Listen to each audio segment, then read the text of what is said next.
Hello everyone and welcome to another OpenGL game devlog.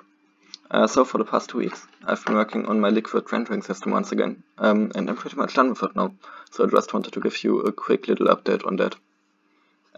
So the most obvious change looking at this is probably that there are now waves, because as you might remember, in my last devlog the surface was pretty much just flat and that looked pretty terrible.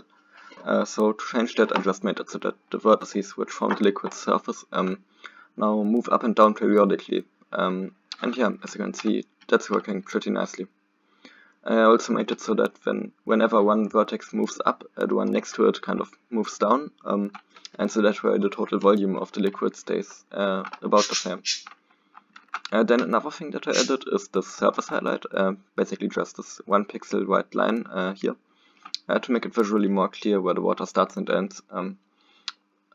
Yeah, I think that also helps to make the wave animation look a lot better and a little more pronounced, I think, so that's also great. Yeah, this one actually has an interesting side effect, because the way I'm doing this, the system often gets confused with flowing water and highlights whole areas as close to the surface there. So if I let some water flow down here, for example, then you can kind of see these weird spots over here, and that wasn't really intended, but I think it looks kind of interesting, so I'll just leave that in for now. Yeah, and then the third and final change that goes into this is this reflection kind of thing, which you can see here, which I added just to make it feel at all a little more detailed and less uniform, so it isn't all just one color.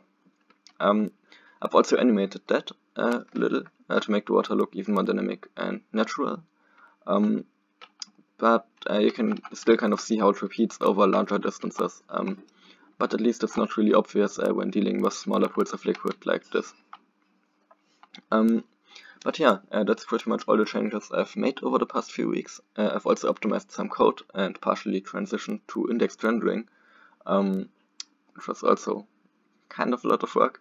But the problem is that changes like that aren't really visible in the game itself, so that's kind of hard to show in a YouTube video. So yeah, that's kind of unfortunate. Also, I'm currently pretty busy with school and everything again, so I don't have quite a lot of time to work on my game and make these YouTube videos slash devlogs. So yeah, we'll have to see when I can get the next one out. Maybe in a few weeks, maybe in a month, I don't really know at this point. I'm also currently thinking about doing some tutorials on OpenGL and fractals and stuff like that, instead of these devlogs, so I'll have to see how that works out. But yeah, see you hopefully in my next video, whenever that will be, and until then, thanks for watching and bye.